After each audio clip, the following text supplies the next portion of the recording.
more heaviness, more variance to it. We play around with that sometimes. What happened to just enjoying the journey?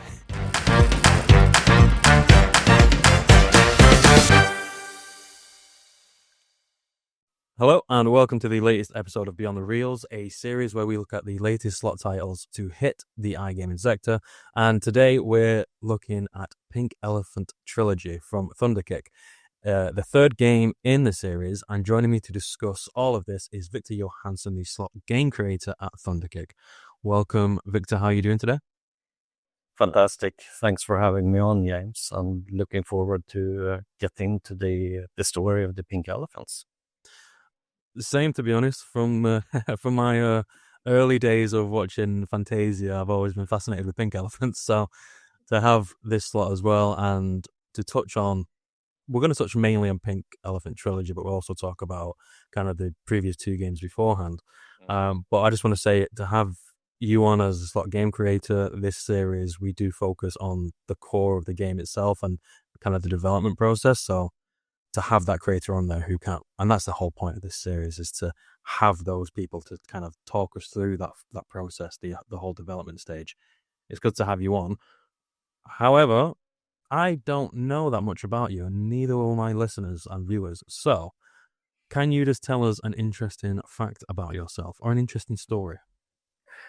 The interesting will leave that with the audience, of course, but I'll share a little bit about the story of me in relation to this, I guess. And that is, I joined Thunderkick somewhere around 2015 and did a 7-year cycle, traditional kind of thing. And then I took a bit of a spiritual retreat, time off, and not a short one. I went away for 3 years, and now I've gotten back again into the game, and wanted to go back and live out a little bit of, or feeling a sense like wanting to come to completion with this story. There was always a little bit left in the previous installations that I felt was left to express, so to say. So interesting, I'm not sure that was interesting, but it was kind of more, I went to the background more.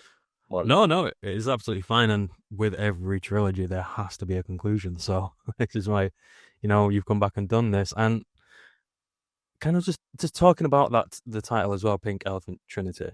Can you just provide us with that overview of the title? And essentially, players who have played the Pink Elephant series before, the two games prior, they'll know what to kind of expect. But what should players, old and new, expect when playing this game? When talking about Pink Elephant Trinity, it's obviously the third installation in the series, and the way that it's been imagined is as a completion or a meeting point of the previous two. And the way that has been seen is Pink Elephants 1 came in 2017 and introduced the world of the Pink Elephant together with this delicate, small, psychedelic, flavored peanut as the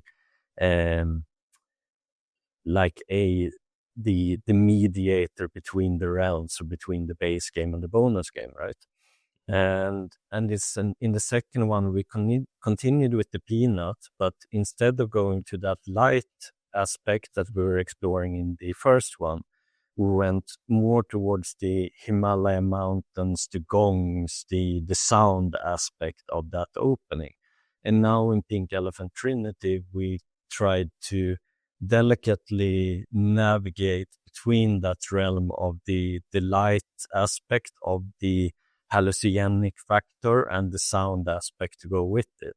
So the way that we package it together, it's more like I don't see it as a linear third. I see it more like the completion or the meeting point between the previous two, and then letting it spiral into a new level or dimension than before. Mm-hmm. That's pretty cool answer, I'm not gonna lie. Glad you And so you have kind of touched on it a little bit there, and I'm not this question, but the question after. I'm going to talk about why you focused on making Pink Elephant a trilogy. But you already kind of explained, certainly when you were telling a little bit about yourself, about you came back to kind of finish this as well after your 3-year kind of spiritual break. But yeah. what was the initial thought process behind actually developing the third game in this series? Was it because you did think like you want to come back and finish this, or was it something else that led you to think Pink Elephant needs that third game? It's a combination of things. I guess I'll go a little bit towards the story of it, and after this so-called spiritual break, or somewhere towards the end of it, so to say, I felt this feeling that not necessarily this game that I was thinking about, but in general that I wanted the outlet, the output, the medium for expression and creation. And so I touched back into the old company and started having conversations about doing a comeback. And I didn't really think about more than seeing Pink Elephants, obviously, naturally, but I didn't really think about that game in particular. But as soon as I got into the company, I came in with a new, fresh, like, expression again, and seeing the relics of my past life in the walls and the people in the games and so on. And simple as that, I got the question, okay, so what game would you like to continue work, or not continue, what game would you like to create and work with? And I was like, I really feel like there's another Pink Elephant in there. And because the history of the Pink Elephant is as well that it's one of the first games that I created when coming into the company. And it was a game that kind of changed the landscape and understanding for us in terms of slot games. It became a new number one in our portfolio, and it stayed there for a few years. And so there's still a strong attraction point to that memory, but also it's also an indication of that there is something about this game that has the potential to be very clickable and enjoyable for players in general. Okay. That kind of leads on to the interesting question, because you kind of already answered like the focus of making Pink Elephant trilogy. So I'm not going to answer that now. But what I am going to ask is, you mentioned there were challenges, Pink Elephant was the first game you'd made, so you kind of learned from that, and it became a success for Thunderkick. So what challenges did you face creating the first game that may have been replicated in making the third game? And were there any new challenges that you had to overcome that you didn't expect while making the game? And I was going to add another prong to that, but I'll answer that in a second.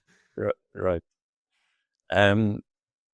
So, I mean, I'm going back to the flashback memory of that experience. I mean, it's been a few years, to say the least, but the way we approached it back then was essentially that we wanted to create something that had a more heaviness, more variance to it built in somehow. And that for us back then was, okay, making a 496 ways game together with making a game that's really like all about the high pay symbol, just like you would see in the casino realm when you see all of these big animals, the big five or something like that. They usually come with a certain energy, happiness, a certain variance, a certain innate story to them, right?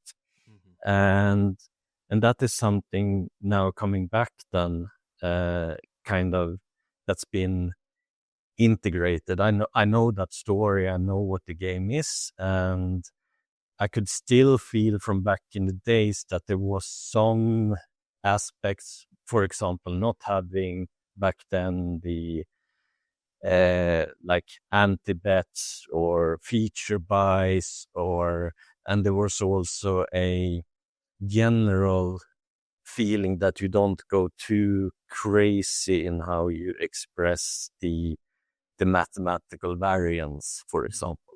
So there was a consolidation of the entire market, that this is the sweet spot. And then over time, it started stretching out, and it becomes more and more room to express a not a niche experience, but something that you don't necessarily try to capture every single player in the market, but it still has the potential to.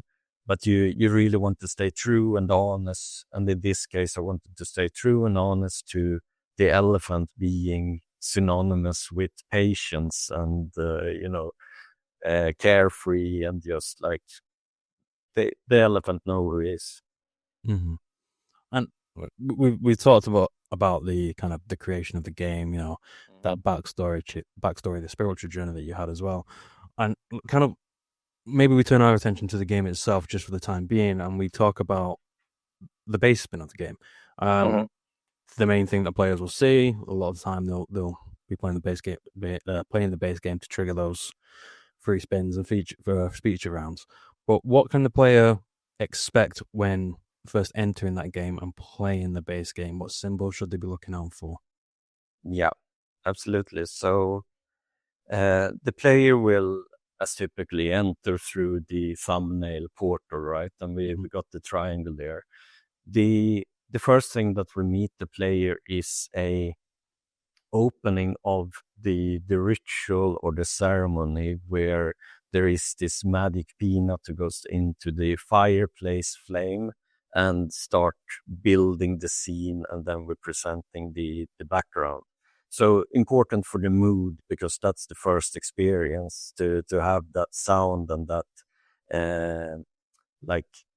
initiation into coming into the world. As soon as the game starts playing, we have a 496 waste game. So no pay lines, just line the symbols up from left to right. And if you have 3 or more, 2 or more for the elephant, you will get the win.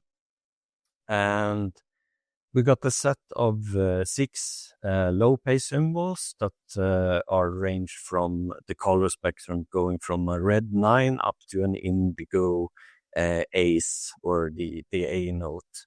And we got 4 mid-pay monkeys that have kind of like you would have seen in the Pink Elephants 1 and 2, we got a mid-range of 4 animals within the same family, and we got a range from a little bit young and new to the more experienced and higher value.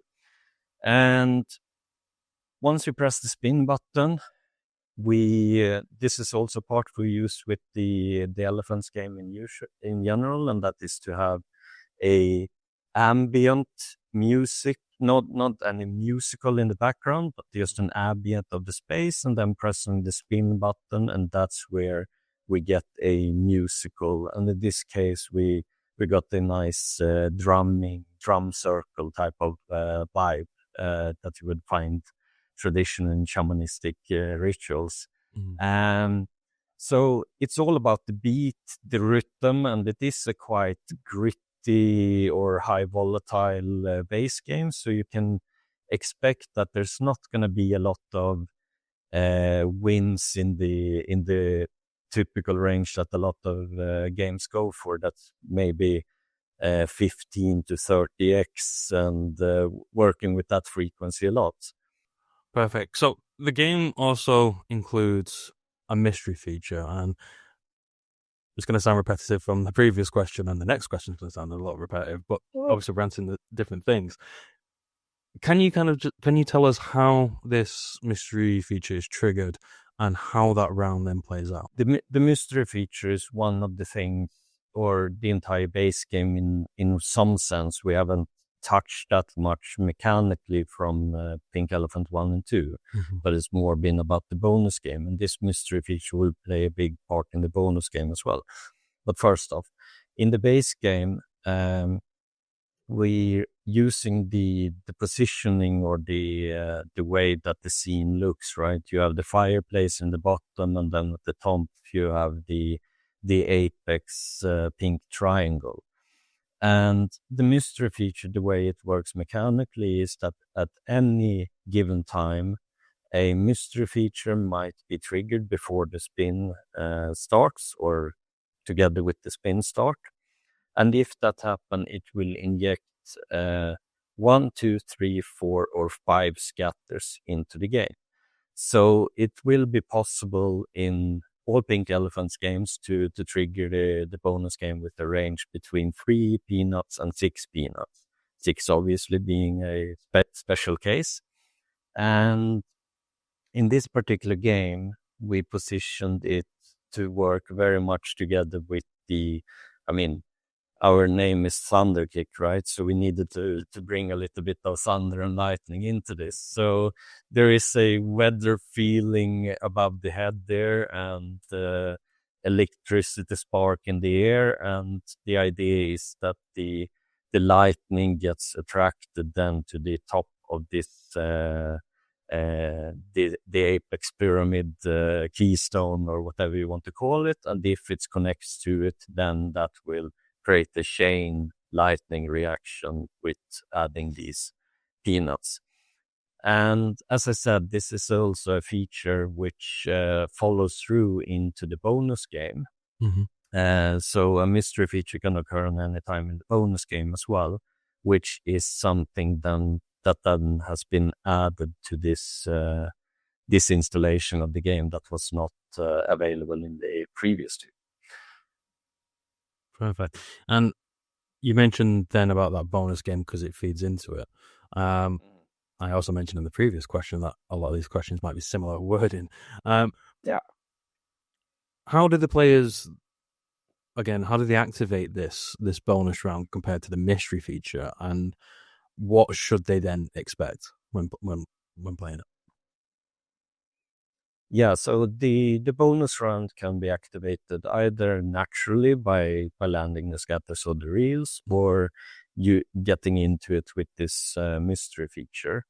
And the dynamic, we also used all of the anti-bet or bet plus, as we call it, things have also are working with the mystery feature. So all of those options are essentially bringing more electricity, more lightning into the cloud, so you get closer and closer to that mystery shortcut into the bonus game, so to say.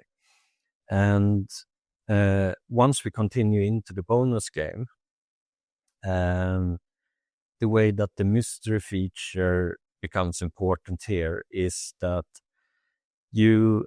no matter how many peanuts you activate the bonus game with, 3, 4, 5, or 6, you will always come in on the same place in the bonus game, and that is at the top, bottom of the pyramid, and the journey is beginning, kind of. And the mystery feature is important because one of the first things that are introduced for the player in the game is that it's quite typical that you will be able to get a scatter retrigger in bonus games, right? And that is possible here as well. You can get 3 peanuts in the bonus game. You get plus 3 spins for that. But you will also be able to get a peanut multiplier because the entire bonus game is built up around, or the thing that takes you from one level to another is how many peanuts you have collected. So you always start that collection at 0, but then if you're lucky, in this dream case, you come in, the first spin you're getting, mystery feature is triggering, and it throws out 3 peanuts, for example.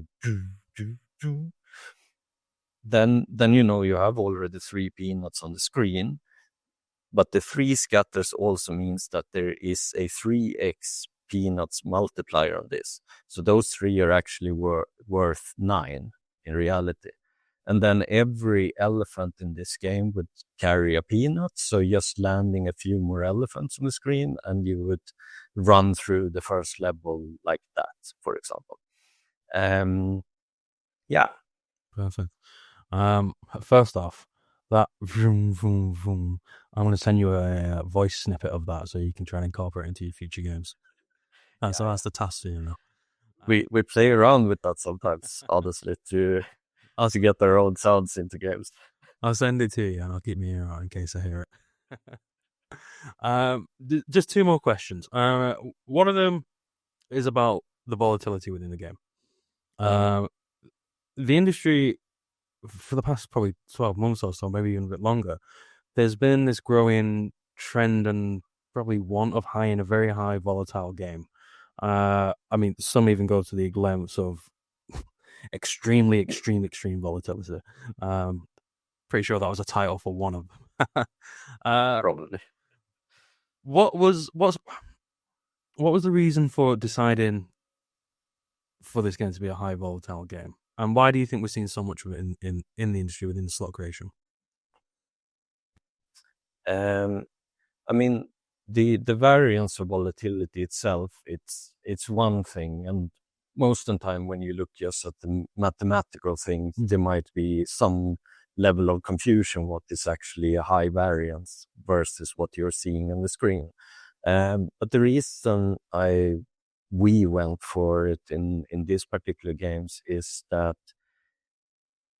wanting to make a bonus game that's so deep and multi-tiered, it felt like the volatility is needed to captivate the player with discovering and not getting a bonus game where you need to get to the top to get the good win. Mm-hmm. It's not about that, but it's more about having enough of the win distribution available when we go into the bonus game, so we could give it justice to give it a really good bonus game experience. And naturally we know that, and I think that this is part of the reason why we're seeing it more in the market as well, because right now the functionality, the toolbox, the different parameters that we have to play with in terms of in the base game. Here, for example, we're adding the anti-bet, and that essentially makes that, okay, player can go to a value of 6x and it takes the bonus frequency a lot closer to the player, so they can play the game with less variation, because that's essentially what happens. Yes, it costs more, but then you might, as a player, lower the bet and so on. So it still caters for players that want to play with lower variance, which means it gives an opportunity to capture those players like myself that would be very attracted to, I'm okay with losing 9 out of 10 times and playing a game, but, I'm chasing it for that endorphin rush that can happen when it's unexpectedly big, so to say. Because if I expect it to be on a certain level and I win it, I don't necessarily feel anything. But if I get something that's more than expected, then all of a sudden my eyes open and I'll become, whoa, yeah, there it is. Well, that's to be honest, I'm glad you said that, because I wouldn't say it's an issue that I've got with a lot of modern like gaming right now, because it's all tailored towards instant gratification for players. And it's tailored toward the new younger demographic. But what happened to just enjoying the journey? You know what I mean? Like, so many people start including too much buying features. I'm like, no, spin the base game, let it spin, ride that roller coaster, then you'll get that feature, and then that journey then continues. And that's what I love about slots. It's that journey, that progress to kind of that rush and feel you get when you do get that big one. So that's probably one of the best answers to volatility that I've had. Cool stuff. Fantastic. I've had some time to think about it. Perfect. And we're going to round off the interview now. And finally, when it comes to Pink Elephant Trinity, are you stopping at a trilogy? Or can we expect more Pink Elephant games? For me, this has felt like, personally, it felt like a completion of a trilogy. Is the perfect number to play around with in that sense. And if someone tells me, okay, when are you gonna see Pink Elephants 4, I'm saying like, you don't want to dilute it. I don't really feel that. But then if someone's saying that, for example, the flavors of the market right now, and we see a lot of these 3-pot games, for example, what if we made a Pink Elephant 3-pot game in one way or another, and we spin off, or we use some of the characters from a previous story or the realm, all of these like meerkats or lemurs and the goats and the monkeys that have now ascended. What if they are part of another world and they are looking for the journey back to descend, for example? So I think that there is room to play around with the universe much more.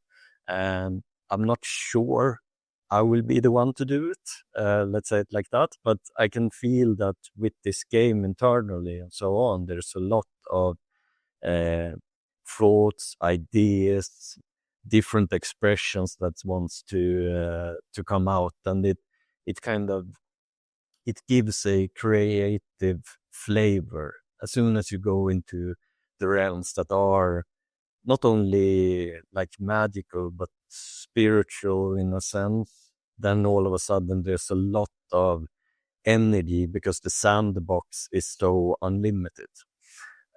So I have a feeling we'll see something more in the future, but we'll see if it comes naturally. All I heard there, Victor, was that we're going to get like an MCU version, a Marvel Cinematic Universe version of Pink Elephants. And I am all for that. I'm not going to lie. That would be pretty cool, actually. I'll write that down somewhere here. You can have credit for it. Don't worry about it. Perfect. Thank you again, Victor, for joining us. I just want to say, like, you can tell when you're talking about these games, kind of like how much passion and kind of expression that you put into these and how much joy you have. So thank you for coming on and sharing it with us. It's been an absolute pleasure.